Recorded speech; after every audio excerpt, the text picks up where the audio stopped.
welcome to Core Study Circle, Ravleen this side. So today we're taking another question of some applications of trigonometry, which is the horizontal distance between the two poles is 15 meter. तो हमें दो poles दिए हुए हैं जिनके बीच का जो distance है वो कितना है 15 मीटर. तो दो पोल्स हम ड्रॉ कर लेते हैं. ये हमारे दो पोल्स हो गए जिनके बीच का डिस्टेंस हमें गिवन है 15 मीटर. ठीक है. The angle of depression of the top of the second pole as seen from the top of the first pole is 30 degree. अब इसको पढ़ के तो यही पता चल रहा है कि एंगल ऑफ डिप्रेशन जो बन रहा है सेकेंड पोल का, उसके टॉप का, सेकेंड पोल के टॉप का, ठीक है, वो हमारा क्या है, फर्स्ट पोल से अगर हम देखते हैं तो वो हमारा 30 डिग्री बन रहा है.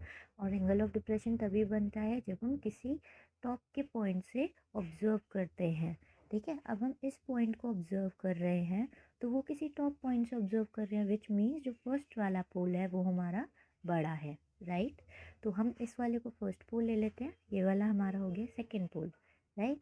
अब ये जो सेकेंड पोल है इसके टॉप को हम देखेंगे तो कहाँ से देख रहे हैं, as seen from the top of the first pole. तो फर्स्ट पोल के टॉप से इसको बड़ा करना पड़ेगा लेंथ में, क्योंकि ये उसके ऊपर के इसके टॉप से अगर हम इसको देखेंगे तो वो एंगल ऑफ डिप्रेशन फॉर्म होगा. राइट.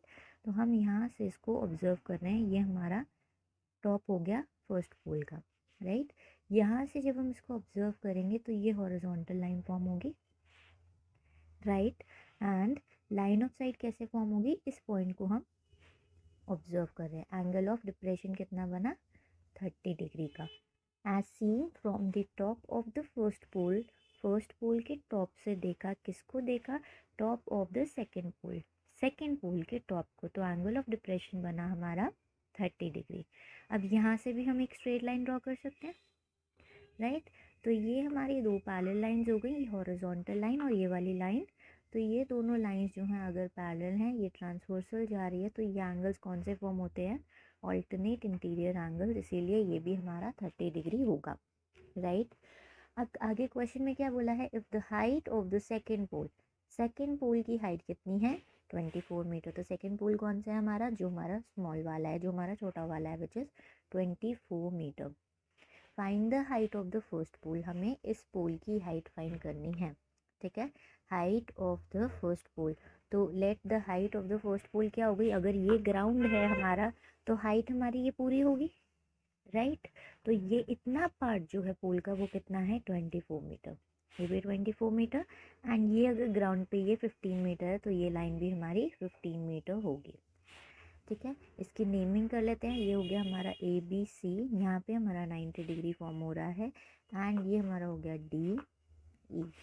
तो let the height of the pole, height of the first pole, ये फर्स्ट पोल है, let the height of first pole, pole का नाम A E, B H metre. ये हमारी पूरी हमने लेट कर ली एच मीटर. ठीक है. ये अगर हमारा एच है तो हमारा B E equals to C D होगा. B E equals to C D कितना है 24 metre. And E D is equals to B C 15 metre. Hope यहाँ तक आपको कोई डाउट नहीं होगा. अब हम चलते हैं ट्राइंगल पे, जो हमें मेन फाइंड करना है. राइट. हमें क्या फाइंड करना है, हमें ये पूरी हाइट फाइंड करनी है, which from which B E is 24, rest we have to find only A B. अब हमें सिर्फ ए बी फाइंड करना है. अगर हमारा ए बी आ जाता है तो हमारी टोटल हाइट आ जाएगी A B plus B E equals to H. ठीक है. तो A B plus B E जो बन रहा है वो हमारा बन रहा है एच मीटर, जो हमें फाइंड करना है. ठीक है. तो हम ट्राइंगल में चलता है, in triangle A B C, A B C में बेस बी सी जो है वो हमारे पास है 15, लेकिन हमारे पास परपेंडिकुलर नहीं है. अगर हम टैन की प्रॉपर्टी लगाएं, टैन 30 डिग्री अप्लाई करें, तो टैन 30 डिग्री होता है perpendicular upon base, tan theta होता है परपेंडिकुलर अपॉन बेस, और थीटा की वैल्यू है 30 डिग्री. तो हमें ए बी मिल सकता है. राइट. तो यहाँ पे हम चलते हैं in triangle A B C, A B upon B C is equals to tan 30 degree. ठीक है. ए बी की वैल्यू हमें नहीं पता, लेकिन बी सी की वैल्यू हमें पता है A B is equals to A B upon B C 15 tan 30 degree की वैल्यू 1/√3। ठीक है, तो अब हम इसमें क्या वैल्यू आ गई हमारे पास, ए बी 15 नज़र आ गया, तो 15/√3 हमें ए बी की वैल्यू मिली।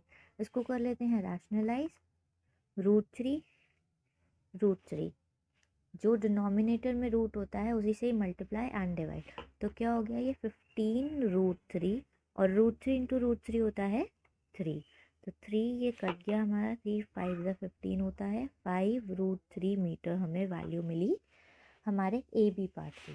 ठीक है, हमारे पास ए बी पार्ट की वैल्यू आ गई 5√3 मीटर।